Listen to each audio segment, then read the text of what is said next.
बोलो जयकारा बोल मेरे श्री गुरु महाराज की जय। बोलो साचे दरबार की जय। बोलो श्री अनंतपुर वासी भगवान की जय। बोलो नंगली निवासी भगवान की जय। प्रवचन नंबर 18। सत्पुरुषों ने संसार को दुख रूप कहा है। यह दुनिया दुखों का घर है। उन्होंने कई प्रकार से दुनिया के दुखों का वर्णन किया है। अब प्रश्न होता है कि इस दुख देने वाली दुनिया को ईश्वर ने पैदा ही क्यों किया। इसका उत्तर यह है कि दुनिया उसको दुख रूप भासती है जिसके दिल में विचारों की कमी है। विवेक तथा विचारहीन पुरुष ही संसार में दुखी रहता है।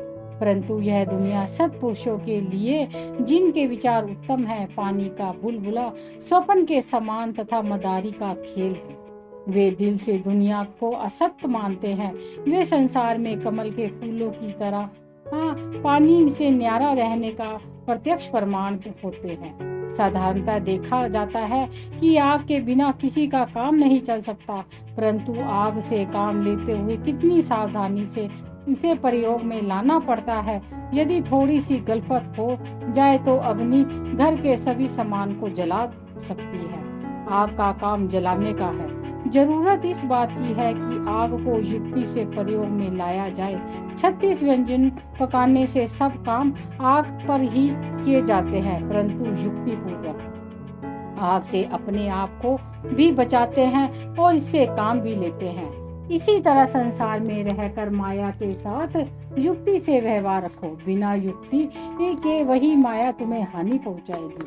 अर्थात यह दुनिया एक सराय है। सराय में यात्री 1-2 दिन ठहरने के लिए आता है। यहाँ उसका यथोचित साधनों से प्रबंध किया जाता है। यदि वह यात्री सराय को ही घर मान बैठे, वहां से जाने का नाम ही ना ले, तो सराय छोड़कर उसे वहां से जाना ही पड़ेगा। परिणाम यह होगा कि उसका मन उसे दुखी करेगा। अब वही सराय जिससे उसका हृदय से लगाव हो गया है तथा सुख रूपी प्रतीत होती है, वही दुख रूप बन गई। यही अविवेक है और इसी का नाम ही अज्ञानता व भ्रम है। इसी से ही मन सुखी दुखी होता है तथा संसार दुख रूप दिखाई देता है। परम संत श्री कबीर साहिब जी फरमाते हैं, यह दुनिया दो ही रोज की मत कर या से हेत गुरु चरण से लागिए जो पूर्ण सुख दिए। यह संसार 2 दिन की जिंदगी बिताने के लिए मिला है। इससे प्यार करना अपने आप को दुख रूप बनाना है। यदि सुख पाने की इच्छा है तो सद्गुरु की पावन संगति ग्रहण करो, क्योंकि सत्पुरुष ही संसार में रहकर संसार से अलग रहने का मार्ग बताते हैं। वे स्वयं संसार में रहते हुए भी संसार से न्यारे होते हैं। इसी प्रकार प्रत्येक जीव को संसार से न्यारे तथा सुखी रहने की युक्ति बतलाते हैं। अभिप्राय यह है कि दुनिया दुख का रूप नहीं, ना ही परमात्मा ने इसे दुख रूप बनाया है, परंतु हमारा मन ही सुख दुख का कारण बनता है। परमात्मा ने मन बहलाने के लिए संबंधी दिए, शारीरिक सुख ऐश्वर्य के लिए रसों भोग बनाए तथा विभिन्न प्रकार की सृष्टि को रचकर मनुष्य के लिए शारीरिक आवश्यकताओं की पूर्ति तथा प्रमोद का साधन बनाया। परंतु मनुष्य ने इन सब को अपना समझ लिया। उसे अपनत्व ने उसे दुखी कर दिया। जैसे कि गलियों में पड़ी हुई मिट्टी पर गाड़ी चलाओ अथवा पाँव के नीचे रोन दो, इससे किसी को कोई सरोकार नहीं। किसी के दिल में दुख का आभास ना होगा। उसी मिट्टी से कुम्हार ने बर्तन बनाए। उस कुम्हार ने घर के चाहे सारे बर्तन टूट जाए, परंतु किसी के मन में दुख का तनिक भी आभास ना होगा। केवल कुम्हार ही दुख अनुभव करेगा। उन्हीं बर्तनों में से एक बर्तन कोई व्यक्ति अपने घर ले आए और उसके हाथ से गिरकर वह बर्तन टूट जाए तो वह व्यक्ति भी दुखी अनुभव करेगा। बस वास्तविक रहस्य यही है दुख का। जब तक अपनत्व की भावना नहीं आई तब तक सुखी है। अपनत्व की भावना आते ही सुख दुख के रूप बदल गया। ऐसे ही संसार के सभी पदार्थ मनुष्य ने के अपने नहीं है, परंतु मनुष्य ने इसे अपना मान लिया है, तभी दुख पाता है। संत महापुरुष यही उपदेश करते हैं कि संसार में युक्ति से रहो। किसी भी वस्तु या संबंधी से अपना दिल ना अटका।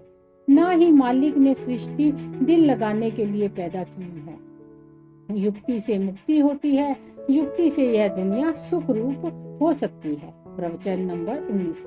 मनमुख ने अपने मन को गुरु माना हुआ होता है और दिन रात मन की आज्ञा का पालन करता है। माया में लिप्त जीवों का मन ही गुरु है। जो मन का कहना मानते हैं वे मनमुख होते हैं। 84 लाख योनियां भी मन का कहना मानने पर मिलती हैं। वे लोग मन का कहना मानकर नरकों का सामान एकत्र कर रहे हैं, परंतु जो गुरुमुख होते हैं वे सद्गुरु की आज्ञा व श्री मोज अनुसार सब काम करते हैं। गुरुमुख पुरुष मन की बिल्कुल भी परवाह नहीं करते, क्योंकि मन का कहना मानने में से हानि ही हानि है, और यह हानि साधारण नहीं। मनुष्य से सांप गधा घोड़ा बन जाना कितना बड़ा नुकसान है, इसे प्रत्येक जीव नहीं समझ सकता। संत महापुरुषों की दृष्टि में इसके बराबर अन्य कोई नुकसान नहीं। सर्वसाधारण जीव मन की गुलामी से नहीं निकल सकते, लेकिन गुरुमुख को इस बात की समझ आ गई है। वे स्वयं को मन एवं काम, क्रोध, मोह, लोभ और अहंकार आदि की गुलामी से बचा लेते हैं। वे सद्गुरु की सेवा व आज्ञा पालन करके नीच योनियों में भटकने से बच जाते हैं। गुरुमुख सद्गुरु को ही सब कुछ समझता है। वे अपने तन, मन व धन को सद्गुरु के अर्पण करके अपने जीवन को धन्य बना देता।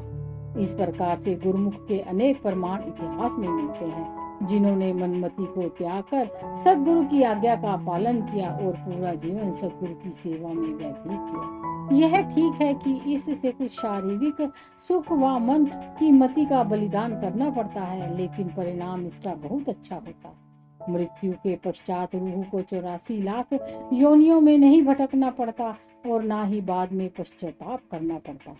इसलिए महापुरुषों का उपदेश है कि गुरुमुख की तरह जिंदगी गुजारने में लाभ ही लाभ है। मनमति को त्याग कर सद्गुरु की आज्ञा मानकर अपने जीवन को धन्य बनाना चाहिए। प्रवचन नंबर 20। एकांत रहने में बहुत लाभ है, परंतु एकांत सिवाय मालिक के भजन के और कोई ख्याल दिल में नहीं आना चाहिए। यदि कोई मनुष्य केवल शारीरिक रूप से में स्वयं को एकांत कर ले और मन में दुनिया भर के ख्याल भरे हुए हो, कल्पना क्लेश से मन अशांत हो, उसको एकांत सेवन का कोई लाभ नहीं। एकांत उस समय तक लाभदायक है जब मन को संसारिक ख्यालों से खाली करके उन्हीं ख्यालों को ईश्वर के भजन ध्यान में लगाया जाए। मन को संसारिक वासनाओं से दूर करना आसान नहीं है। जब तक समय के संत सद्गुरु की चरण शरण प्राप्त ना कर ली जाए, तब तक संत सद्गुरु जीव को संसारिक इच्छाओं को दूर करने की युक्ति नहीं बताते। तब तक यह मनुष्य अपने मन को संसारिक ख्यालों से अलग नहीं कर सकता। यदि शरीर को दुनिया के धंधों से अलग कर भी लिया जाए तो मन दुनिया की वासनाओं में उलझा रहे। इस तरह यदि कई वर्ष भी गुजर जाए तो संत सत्पुरुषों की दृष्टि में कोई लाभ नहीं, क्योंकि भजनाभ्यास में सफलता जो मन के लगाने से होती थी वह प्राप्त ना हो सकी।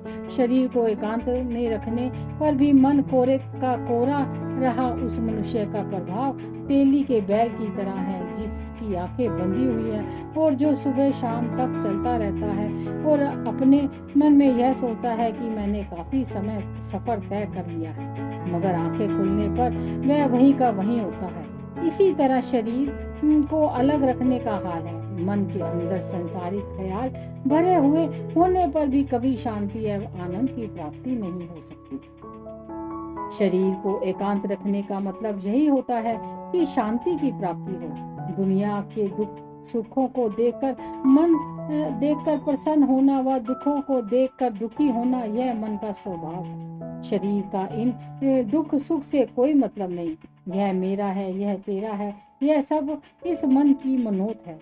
इसलिए जब तक मन को हर्ष शोक से, तेरे मेरे से दूर न कर लिया जाएगा, तब तक शरीर को एकांत वास करने पर भी शांति व आनंद का मिलना कठिन है।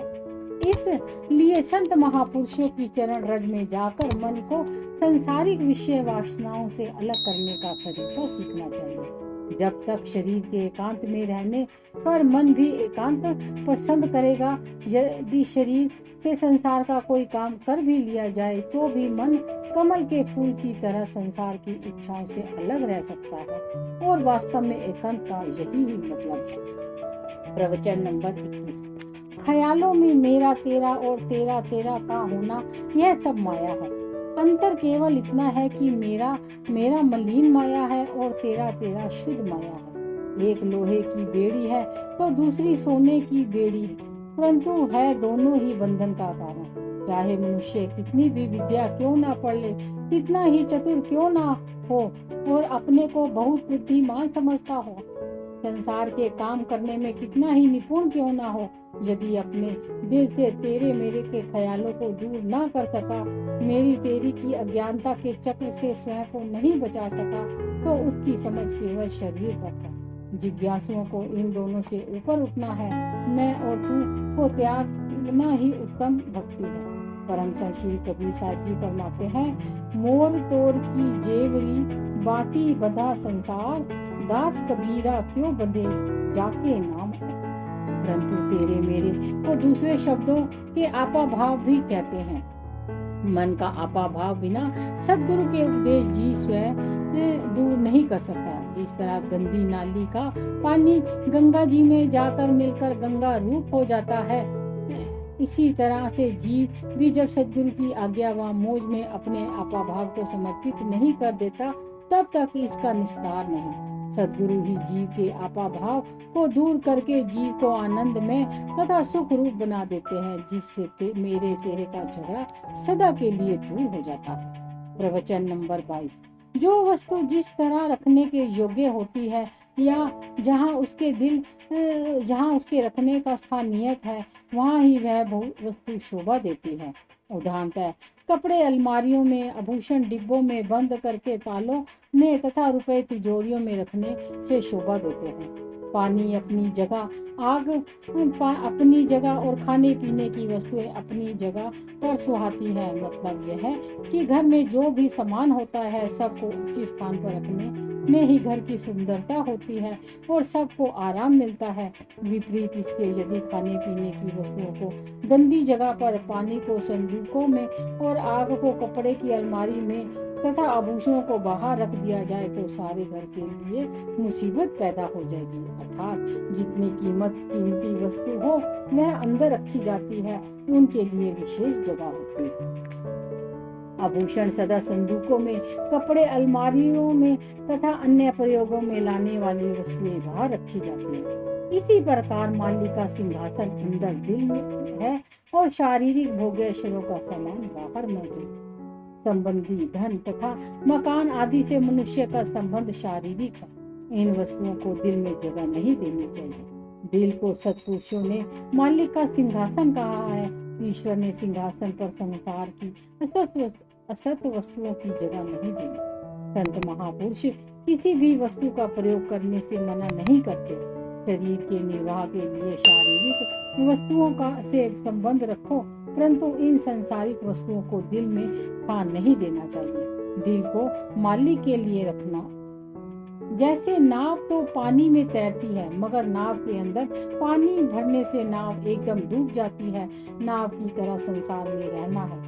यदि दिल में संसारिक वस्तुओं का लगाव बढ़ जाएगा तो नाव की तरह भव सागर में डूबना पड़ेगा। इन मायावी पदार्थों से लगाव दुखदायी है, इसलिए मनुष्य तब सुख रूप बन जाता है जब इन मायावी पदार्थों से लगाव ना रखे। शरीर का संबंध संसार से हो और दिल का संबंध मालिक से हो, तभी संसार रूपी पानी के ऊपर रह सकता है। प्रवचन नंबर 23।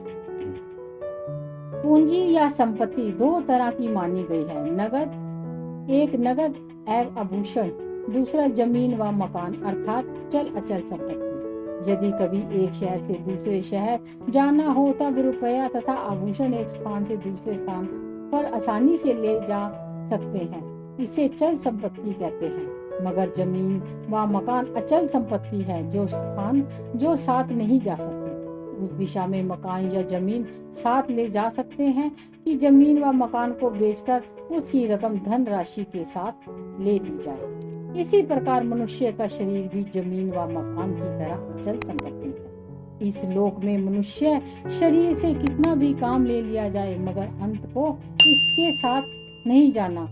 यह यहाँ रह जाने वाली चीज है तथा नाम की कमाई चल संपत्ति है, जो परलोक में भी साथ देती है।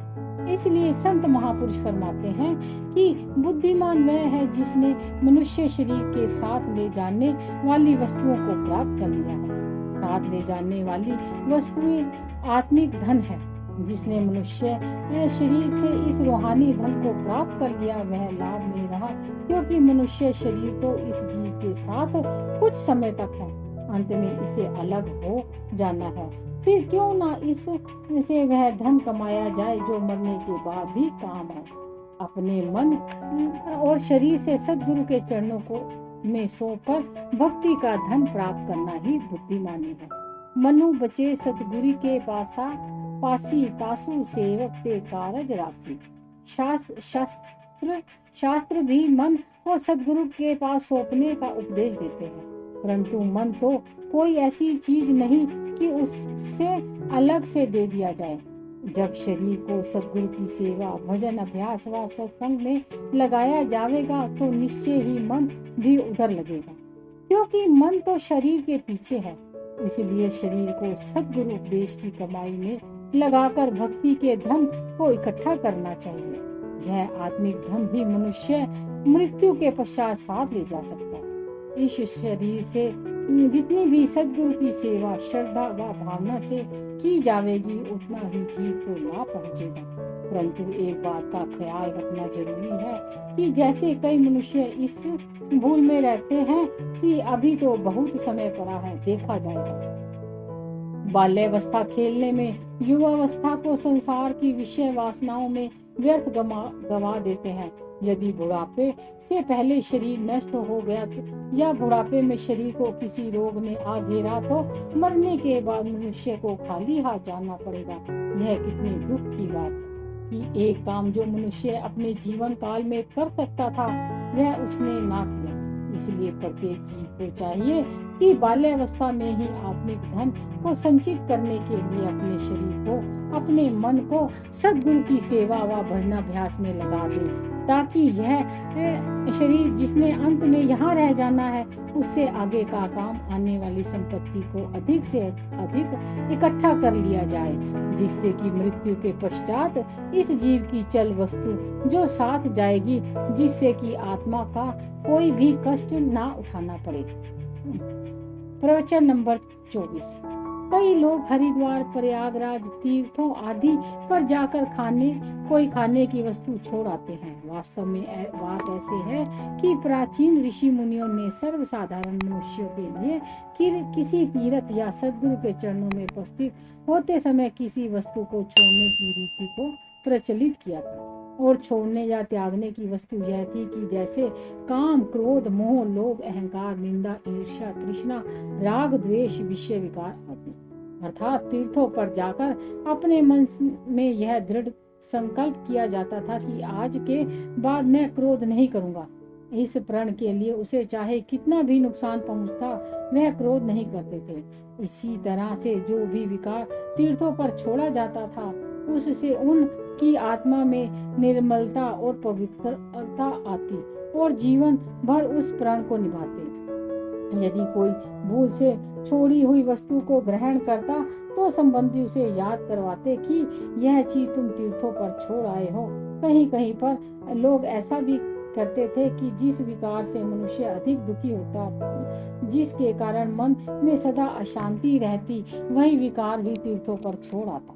परंतु आजकल देखा जाता है कि यदि कोई वस्तु शरीर के अनुकूल नहीं होती, जिसके खाने से शारीरिक कष्ट होता हो, लोग उस वस्तु को तीर्थों पर जाकर त्याग देते हैं। इस तरह से मनुष्य का जीवन कदापि नहीं सुधर सकता।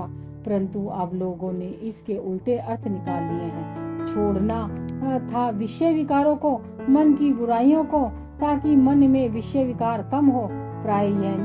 प्राय नियम यह होता था कि यदि किसी एक विकार का हृदय से त्याग कर दिया जाए तो शेष विकारों का प्रभाव भी कम हो जाता था और मनुष्य के विचार भजनाभ्यास व सत्संग की ओर सरलता से लगते थे। आजकल तो केवल प्रथा मात्र ही रह गई है। सर्वसाधारण को इसके वास्तविक अर्थ का पता ही नहीं कि तीर्थों पर क्या छोड़ना चाहिए। इसलिए संत महापुरुषों ने जो ऊपर त्यागने योग्य विषय विकार वस्तुएं बतलाई हैं वे त्यागनी उचित है। वे क्या है कि सुरती जो धन के लोभ में या परिवार के मोह में उलझी हुई है, जिससे मरने के बाद नीच योनियों में भटकना पड़ता है, इन विचारों को त्यागते हुए मनुष्य भजन अभ्यास में उसे लगाकर अपने जीवन को सफल बना सकता है। प्रवचन नंबर 25। मनुष्य को 84 लाख योनियों में श्रेष्ठ माना गया, क्योंकि यह भोखा भी है और करता भी। मनुष्य जो भी कर्म करना चाहे वह कर सकता है, परंतु पशु योनियां अपने किए हुए कर्मों को भोग रही हैं, वे केवल भोखा है।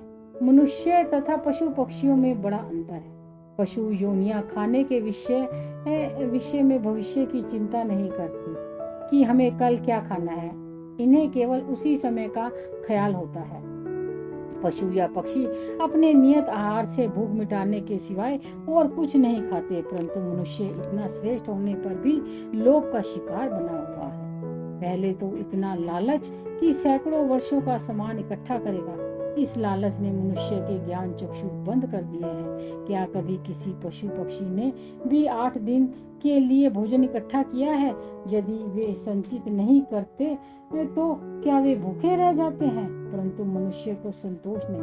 मनुष्य लोभ में इतना घिरा हुआ है कि धन, सामान, मकान आदि के होने पर भी तृप्ति नहीं होती। कितने आश्चर्य की बात है कि पशु पक्षी तो केवल एक समय के खाने के सिवाय दूसरे समय की चिंता भी नहीं करते, परंतु मनुष्य अधिक से अधिक धन इकट्ठा करने पर भी संतुष्ट नहीं होता। लोभ में फंसकर अपने वास्तविक उद्देश्य को भूल बैठा है।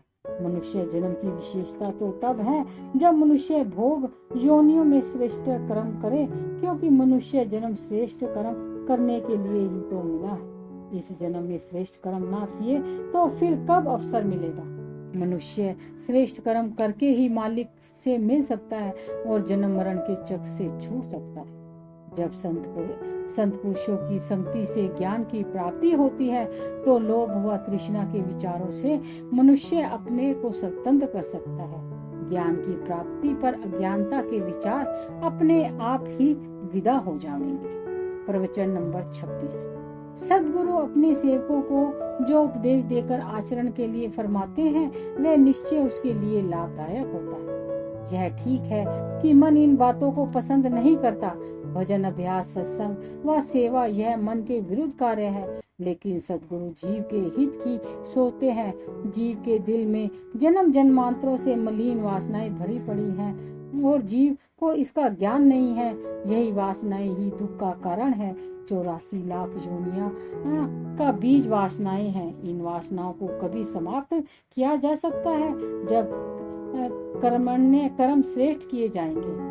सद्गुरु ही जीव को निष्कर्म कर्म करवा सकते हैं और वासनाओं के बीज को समाप्त कर सकते हैं। जिस प्रकार कोई भी अनाज आग की भट्टी में भून दिया जाए तब वह उग नहीं सकता, इसी तरह से भजनाभ्यास, सत्संग, सेवा व नम्रता से जीव के हृदय में जब सद्गुरु के प्रेम की अग्नि पैदा हो जाती है तब इस प्रेम की अग्नि से विषय वासनाओं का बीज जल जाता है। इसलिए सद्गुरु जी को जितने भी उपाय बताते हैं सबका अर्थ यही है कि जीव के हृदय में प्रेम की जागृति हो। वैसे भी यह नियम होता है कि लोहे को लोहा काटता है। संसार के मोह को सद्गुरु के प्रेम से समाप्त किया जा सकता है। मन पंछी तब लग उड़े, विषय वासना माही, प्रेम बाज की झपट में जब लग आवे नाही। सद्गुरु का प्रेम दिल में आने से मन की शक्ति क्षीण पड़ सकती है। इसलिए सद्गुरु के प्रेम को सब साधनों से उत्तम व श्रेष्ठतम माना गया है। प्रवचन नंबर 27। संत सत्पुरुष वेदांत को बुरा नहीं कहते और ना ही वेदांत के सिद्धांतों के विरुद्ध है, परंतु वेदांत की केवल चर्चा ही करते रहना और उसे अपने आचरण में ना उतारना यह हमें प्रिय नहीं है। हमारे मत में तो वेदांत के अद्वैत भाव को अपने दैनिक नियमों में स्थान देना चाहिए। कथनी की सुंदरता करनी से प्रकट हुआ करती है। हर एक मनुष्य के मस्तिष्क में ईश्वरीय ज्ञान तो विद्यमान है, किंतु संसार की असत्य के कारण वह ऐसे आच्छादित हो गया है जैसे धुएं से आग। यदि वह ज्ञान ढका हुआ ना होता तो वह हमारे कार्य व्यवहार में बड़ा सहायक होता। मनुष्य एक क्षण भी बिना किसी कर्म के किए रह नहीं सकता, परंतु कर्म श्रेष्ठ वही है जो ज्ञान पूर्वक किया जाए, और कर्म और ज्ञान दोनों का नाश नहीं, इन दोनों का एक साथ रहना मानव को सच्चे अर्थों में मनुष्य बनाता है। केवल शुष्क ज्ञान की चर्चा करते रहना लाभदायक नहीं, और ईश्वरीय ज्ञान को बिना प्राप्त किए जो कर्म किए जाते हैं वे बंधन के कारण हैं। सर्वश्रेष्ठ कर्म उसे ही कहा जाता है जिसके द्वारा निर्मल ज्ञान प्राप्त हो। परमार्थ की सफलता केवल वाणी के द्वारा ज्ञान भरी बातों के कहने से नहीं मिला करती। ज्ञान के साथ यदि भक्ति की शक्ति कार्य नहीं कर रही हो तो मानव जीव एक ऐसी गाड़ी में बैठकर जाना चाहता है जिसका एक ही पहिया है, भक्ति की भावना से ओतप्रोत। ज्ञान एक ऐसा हंस है जो दोनों पंखों को फड़फड़ाता हुआ आकाश मार्ग से सीधा निकलकर निज धाम में जा पहुंचता है।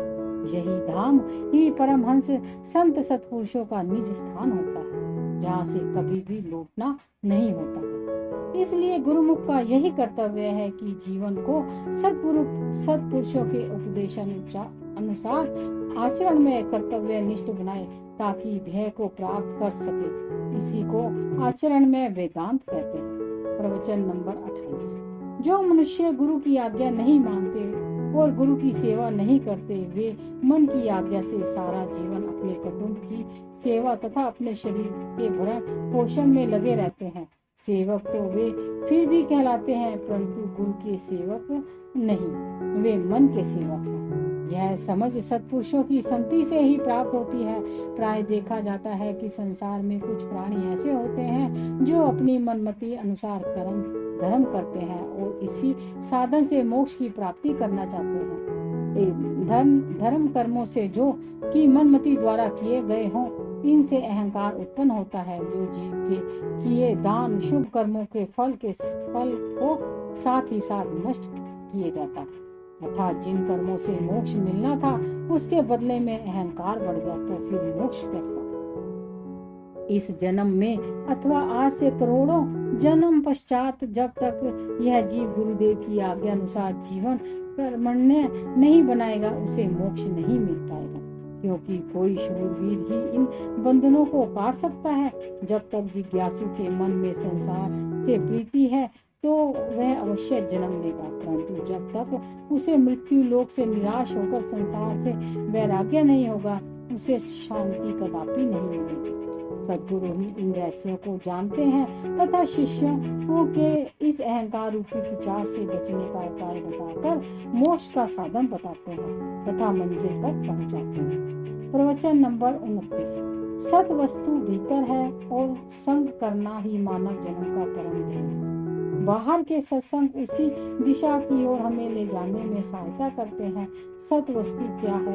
आत्मा, सद्गुरु उसके साथ जो साधन एकाकार करवाए, उनसे मिलाए, वह वस्तु सत्संग। यह सत वस्तु मनुष्य के अपने अंदर है, क्योंकि मनुष्य स्वयं सत चेतन है, उस सच्चिदानंद धन की अंश है। सतचित आनंद से बिछुड़कर सतचित बना, परंतु सत का ज्ञान ना होने से केवल चित चेतन ही अपने आप को समझ बैठा। यह चेतना केवल मानव जन्म को पा लेने से नहीं कि विवेक और बुद्धि मिल गई तो चेतन बन गया। चेतन का वास्तविक अर्थ वह चेतनता है कि अपने आप को जाने कि मैं कौन हूँ, कहाँ से आया हूँ, मेरा असली उद्देश्य क्या है। यह प्रथम शब्द सत तथा अंतिम शब्द आनंद को भूलकर केवल मध्य के शब्द चित को अपना स्वरूप समझता है। केवल बुद्धि विवेक से कार्य लेना ही चेतनता नहीं, बुद्धि तो असत्यता के विषय में भी सोच सकती है। मध्य के शब्द चित्त को अपना रूप समझते हुए जीव मझधार में फंस गया है। अब हुआ क्या? जीव परमात्मा से बिछुड़कर जीव आत्मा बनना, आत्मा को भुलाकर केवल जीव बन गया। कितनी बड़ी भूल है कि अन्य पशु योनियां भी जीव कहलाती है और मनुष्य भी स्वयं को इसी जीव समझ बैठा है। अपने स्वरूप की पहचान करवाने के लिए ही मनुष्य सत्पुरुषों की संगति की आवश्यकता है। सत्संग अर्थात संतों का संग। सत्पुरुषों का संग करने के से ही अनुभव होता है कि बाहरी दुनिया क्या है और आंतरिक जगत क्या है। जो दिव्य ज्योतियां मनुष्य के अंदर विद्यमान है उन्हें सूर्य, चंद्रमा, तारागण आदि रूपों में बाहर प्रकट किया गया है। जीव बनने के कारण इसे अपनी शक्ति भूल चुकी है तथा वह संसारिक विमोहक दृश्यों को ही अपना समझ बैठा है। सत्पुरुष यह ज्ञान देते हैं कि जो कुछ बाहर की रचना है इससे भी असंख्य गुण अधिक दृश्य अंदर विद्यमान है। अंदर की रचना की एक किरण के बराबर यह दुनिया की झिलमिलाती माया के सभी दृश्य हैं। यह बाहरी दृश्य अंदर के दृश्यों की परछाई मात्र है। संत महापुरुष फरमाते हैं कि जो ग्रहण करने योग्य वस्तु है उसे प्राप्त करना है। परछाई को कौन पकड़ सकता है? इसे पकड़ना एक असंभव काम है। परछाई से किसी के रूप की पहचान कैसे हो सकती है? जब किसी बल्ब अथवा लैंप की ओर मुंह होगा परछाई का आकार छोटा बनेगा और जब उसकी ओर से मुंह मोड़कर चल पड़े तो परछाई की लंबाई अधिकाधिक होती जाएगी। ऐसे ही इस संसार के दृश्यों की रचना है कि जब तक आंतरिक ज्योति को देखने की ओर ध्यान नहीं जाता तब तक दुनिया के दृश्य अत्यंत लुभावने और आकर्षक लगते हैं। जब आत्म ज्योति की ओर ध्यान लग गया तो बाहरी दुनिया के आकर्षक दृश्यों का रंग फीका तथा तुच्छ नजर आने लगता है। यही है सत असत का विचार जो सत्पुरुषों की संगति से ही ज्ञात होता है। श्री कृष्णचंद्र जी महाराज परम सखा अर्जुन को फरमाते हैं कि जो सत है उसका कभी नाश नहीं होता और जो असत है उसका कोई अस्तित्व नहीं। इन दोनों अर्थात सत असत का भेद ज्ञानी पुरुषों ने खूब देखा और विचारा।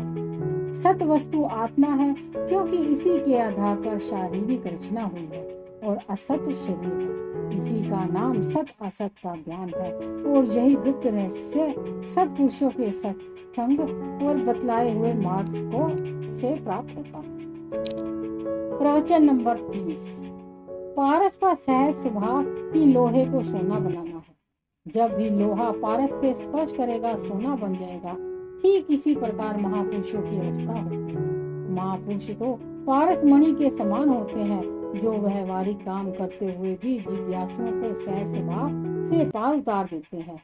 यह उनकी असीम कृपा है कि वह देश देशांतरों में जाकर अपनी दया व मेहर से सेवा का बेड़ा पार कर देते हैं। शिष्य का भी कर्तव्य है कि वह गुरु के चरणों में पहुंचकर लाभ उठाए। वे लोग भाग्यशाली होते हैं जो गुरु के चरणों में पहुंचकर लाभ उठाते हैं। प्रवचन नंबर 31।